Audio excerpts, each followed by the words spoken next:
Hi, how are ya? Welcome to the Siliou universe. Welcome back, I should say. We're doing another character profile, but today I'm going to be doing it based on more of like a whole people. So I'm looking into the Felrin. So we do have Farak Jared and Maki Rehad, who we meet probably quite earlier on in book one, and then we meet General Aradar, we meet Principal Prudence, Principal Ree, and Principal Age.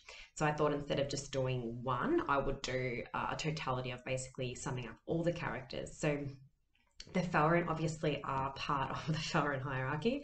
The Felrin hierarchy run the Felrin galaxy, and they do this based on the fact that they have control of the conductors on each planet that distribute Euclidean vectors from planet to planet. So Felrin ensure that, or the Felrin Congress, I should say, which is manned by the board of three principals, Prudence, Ree, and Age, actually run the system of Euclidean vectors as well. So they keep the universe under this particular watch by using their liege.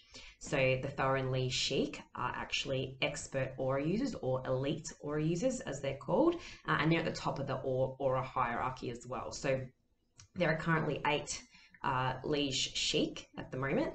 I don't want to give away who all of them are, but yeah, the majority of them that I just mentioned there are definitely Ali Sheik.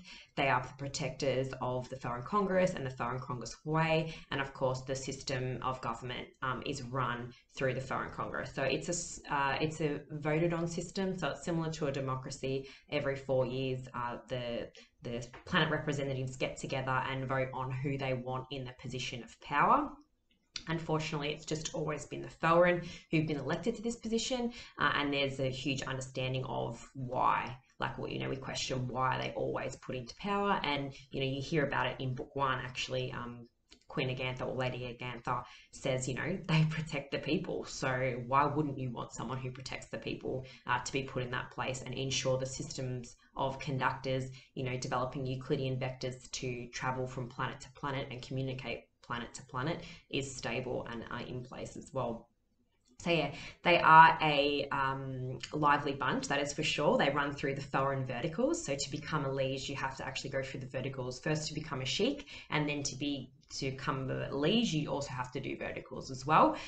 They do have the lilac, lavender, basically the purple-oriented aura as their heritage. So that's within their bloodstream. You can see Dersey Bricken in this one, and obviously Kaianan's training with him at the moment. Shouldn't give too much away, but anyway, with the Felrin, actually I want to do an extract as well while we're at it. So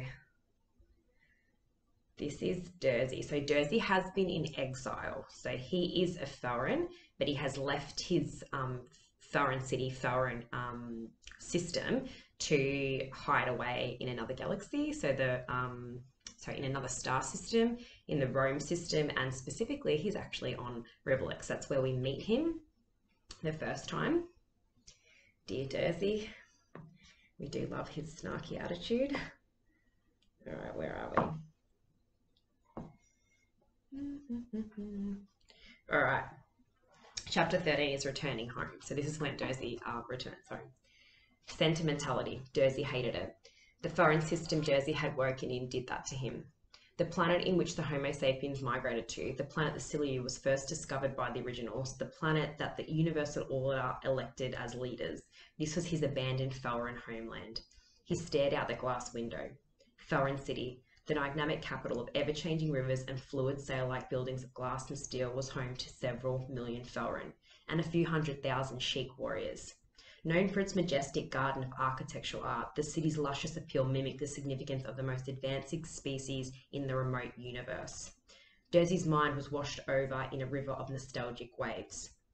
He was back in the Congress Hall of the Felrin Congress Estate, back under the infamous burning sun star. He looked up at the purple sun rays from the high glass roof and walls ricochet off the tilework he knelt on. White and purple mosaics spiraled out from the centre of the round room. Damn this Forsaken place. It was years since he was last in the infamous spiral room. Not long enough.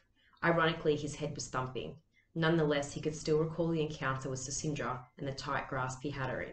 To not know the extent of how he ended up unconscious for the second time left him puzzled. particularly at the Felrin Congress, for finally enforcing policy. Perhaps they were getting a bit more governed. Nonsense. Dumb luck. The Felrin were always spreading themselves thin, forbidding spaceship travel, promoting elections, controlling feuding planets, making demands of the conductors. The list was endless. Aside from the fulcrum churning out Siliou absorbing smoke daily, they made executive orders whenever they felt like it, breaking apart galaxy and star system disorder with any means necessary, clearing out plagues with, again, any means necessary. They never governed systematically. They had tampered in Rivulet's dealings on more than one occasion, resulting in drastic death and the reawakening of the silky aura that spawned the birth of the defeated king. Dersey had learned a whole lot of a lot more about the Felrin by living on Rivulex and learning their history. Through these small interferences by the Felrin, even if they were all well and good for the survival of the universe and for progression, the question stood. Where was the line drawn if there were no more planets for people to occupy? Or no more people at all? Dersey himself couldn't comprehend it. So that's just a little bit about the Felrin. They definitely are in power, but they are, I guess, a slightly controlling bunch. But when you think about law and order and how to maintain such a not just a big group of people, but you've got a variety and a sparseness of planets spread out across multiple star systems. You're trying to keep the galaxy in order. You're trying to ensure law and order. You're trying to ensure that travel is always mandated and dictated, and well, basically to ensure that nobody's violating that travel either. So the Felrin have a very big job. Their army is the largest. The Sheik army is the largest in their galaxy and in their remote universe. So it's fitting that they, I guess, monitor that and police that quite strongly. Yeah, they are an interesting bunch. You will learn a lot more also in the following series with the next prequel, which will be actually the dawn of the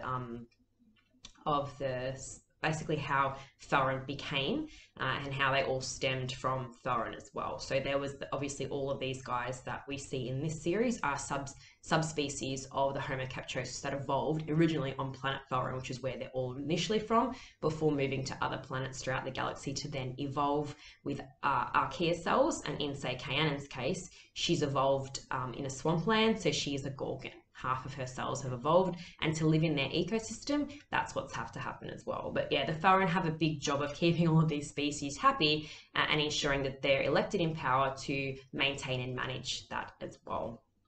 But yeah, again, any more questions, please let me know, guys. You can purchase the whole series signed on my website, $155.95. Again, that's the Australian price, and also includes free delivery Australia-wide. So I hope you're enjoying the series. I'll do a next set of a character, or again characters, and I'm hoping you're enjoying the explanations. And yeah, as always, and I'll see you soon. But vector safely in the meantime.